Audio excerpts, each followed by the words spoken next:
मान्या जी और संजय जी, देखिए आस्था इतनी है कि -1 डिग्री टेम्परेचर के चलते भी जो यात्री हैं वो बिना घबराए आगे बढ़ते जा रहे हैं। मान्या जी, आपसे जानना चाहूंगी, कहते हैं बद्रीनाथ धाम को लेकर के जो जाए बद्री वो ना आए औदरी, यानी कि दूसरा जन्म लेने की जरूरत नहीं अगर आप बद्रीनाथ जाते हैं। किस तरह से पापों की जो है पापों से मुक्ति मिलती है, नया जन्म नहीं लेना पड़ता, इसके ऊपर थोड़ी सी हमें जानकारी दीजिए पहले। सबसे पहले जीएनटी के माध्यम से आप सभी को मेरा नमस्कार।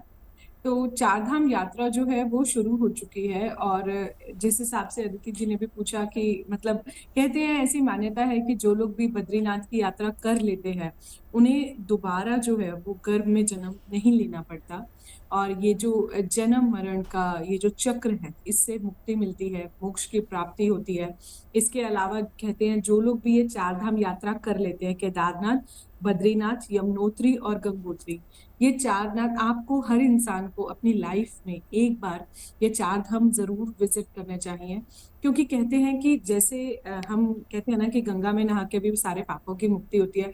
तो जो भी हमने लाइफ में जितने भी सिंस किए होते हैं, पाप किए होते हैं, जाने अनजाने में हमने कई बार किसी को हर्ट किया होता है और कई बार हमारे बहुत सारे पास्ट लाइफ कर्मास होते हैं, कुछ नेगेटिव कर्मास होते हैं, जिसका कर्ज जो है हमें इस जन्म में भुगतना पड़ रहा होता है, जिसकी वजह से हमारे जीवन में इतनी सारी सफरिंग्स आती हैं। किसी का हेल्थ कर्मा आता है, किसी का रिलेशनशिप कर्मा आता है। तो जब भी हम चार धाम की यात्रा करते हैं, इसको बोलते हैं क्लिनजिंग, डिटॉक्सिफिकेशन। तो ये कहीं ना कहीं हम अपनी सोल की करते हैं, हम अपनी सोल को क्लेंस करते हैं, हम अपनी सोल को डिटॉक्सिफाई करते हैं। और बहुत सारी जो बाधाएं, जो अड़चने जो हमारे जीवन में इस लाइफ में आ रही होती हैं, वो सारी भी जो है क्लियर हो जाती है। तो हर किसी को ये यात्राएं चार धाम की जरूर करनी चाहिए। बाबा बद्रीनाथ के जो है आशीर्वाद जरूर लेना चाहिए, गंगोत्री का, माँ गंगा का आशीर्वाद जरूर लेना चाहिए, माँ यमुनोत्री का आशीर्वाद जरूर लेना चाहिए, केदारनाथ में जाके वहाँ का मतलब भगवान शिव का जो है आशीर्वाद जो है आपको जीवन में जरूर लेना चाहिए। क्योंकि जो भी इष्ट देव है इन स्थानों के, जो भी उनके कारक हैं, जो भी वो हमारे जीवन में देते हैं, जैसे भगवान शिव जो है हमारी लाइफ में हमें बहुत कुछ देते हैं, हमें विजनरी बनाते हैं, हमें चीजों को फॉरगिव करना सिखाते हैं। भगवान शिव हमें चीजों से ऊपर उठाते हैं।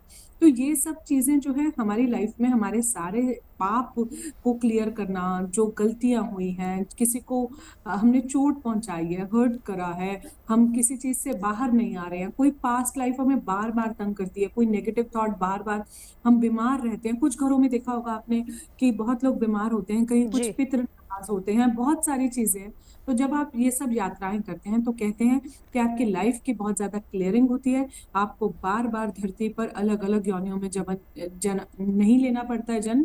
जी। और जो है आपको किसी के भी गर्भ में नहीं आना पड़ता। इसका ये मतलब है कि आप ह्यूमन लाइफ में आते ही नहीं हो, आपको मोक्ष की प्राप्ति हो जाती है, आपको सेल्वेशन की प्राप्ति हो जाती है जीवन में।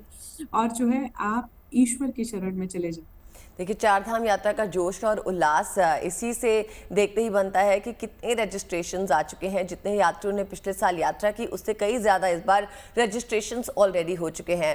तो आइए बात करते हैं हमारे हम मेहमानों से। हमारे साथ संजय जी तो जुड़े हुए हैं, वान्या जी से हमने पहले भी बात की। वान्या जी, देखिए इस चारधाम यात्रा के महत्व के बारे में तो हमने आपसे समझ लिया, लेकिन ये बताइए कि इतनी कठिनाई के बाद जब भक्त यात्रा के लिए निकलते हैं, यात्रा के दौरान इतनी मुश्किलों का सामना करते हैं, वो जोश, वो जज्बा भगवान को लेकर जिस तरह से मन में रहता है, वो कहाँ से प्राप्त हो रहा होता है? वो कौन सी एक शक्ति है जो उन्हें ड्राइव देती है आगे बढ़ने की? बहुत ही सुंदर प्रश्न अदिति जी आपने पूछा है कि वो एक्चुअल में वो पावर आती कहाँ से है।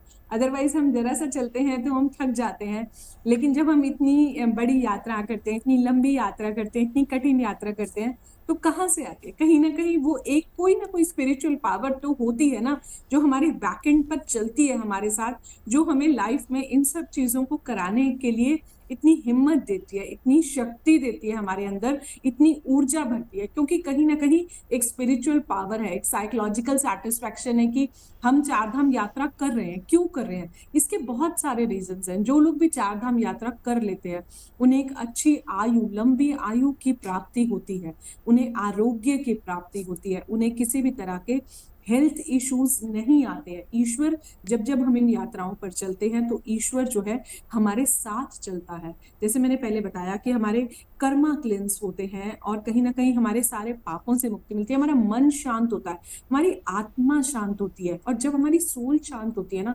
जब हम अंदर से शांत है तो हम बाहर से हमेशा शांत ही रहते हैं, क्योंकि जो हमारे अंदर होता है वही हम बाहर रिफ्लेक्ट करते हैं।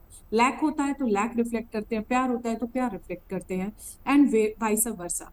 तो अब क्या होता है, जब जो जो लोग ये चार धाम की यात्रा करते हैं इनको आगे वंश वृद्धि होती है, प्रोगैनी में भी ये जो है बहुत बड़ा रोल प्ले करता है। आपने देखा होगा कुछ घरों में संतान प्राप्ति नहीं हो रही होती है, कुछ घरों में पितृदोष होता है, या कुछ घरों में सब कुछ होता है लेकिन एक मन की शांति नहीं होती, पीस नहीं होता, एनर्जी नेगेटिव होती है। तो जब ये आप लोग चार धाम की यात्रा करते हो तो ये एंटायर जो है ओवरऑल, खाली उसका फल आपको नहीं मिलता, आपके परिवार को, आपकी जनरेशन्स तक को भी उसका फल मिलता है। भगवान विष्णु जो है 6 महीने विश्राम करते हैं, तो इतना जब अगर ईश्वर वहां पर 6 मंथ्स के लिए विश्राम कर सकते हैं, जब वो उठते हैं, कपाट खुलते हैं, उन्हें उनकी इतनी ब्लेसिंग्स मिलती हैं, ब्लेसिंग से हम जीवन में ग्रो करते हैं, हमारे अंदर हिम्मत आती है, शक्ति आती है, और हम एक धाम करते हैं। फिर हमें, क्योंकि ऐसी मान्यता है कि अगर आप एक केदारनाथ करते हो उसके साथ अगर आप बद्रीनाथ भी करते हो तो आपकी यात्राएं जो है पूर्ण होती हैं, कंप्लीट होती हैं। तो जब हम ये चारों धाम कर लेते हैं तो कहीं ना कहीं मोक्ष की प्राप्ति, साल्वेशन, और आपका, आप सबसे पहले देखिए कि आप साइकोलॉजिकली भी कहीं ना कहीं, मैं हर चीज को एक साइकोलॉजिकल इम्पैक्ट से भी देखती हूँ।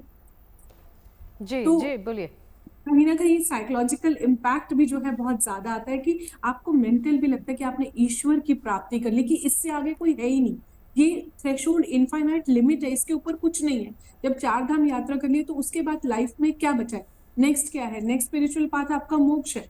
तो इन द सेंस कि आपको ये जो जन्म मरण, फिर आना, फिर मरना, फिर मतलब ये जो धरती पर आना, और तो ये इन सब चीजों से जब मुक्ति मिल जाती है तो आपकी सोल जो है शांत हो जाती है, आपकी सोल रेस्ट में चली जाती है, पीस में चली जाती है, ईश्वर की शरण में चली जाती है, क्योंकि लाइफ में सबसे ऊपर ईश्वर को पाना है, उससे ऊपर तो कुछ नहीं है। So that is the extreme limit.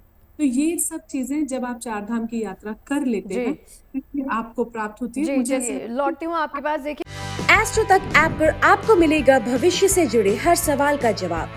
Download कीजिए एस्ट्रो तक ऐप और चुटकी में जुड़िए इंडिया के बेस्ट एस्ट्रोलॉजर से।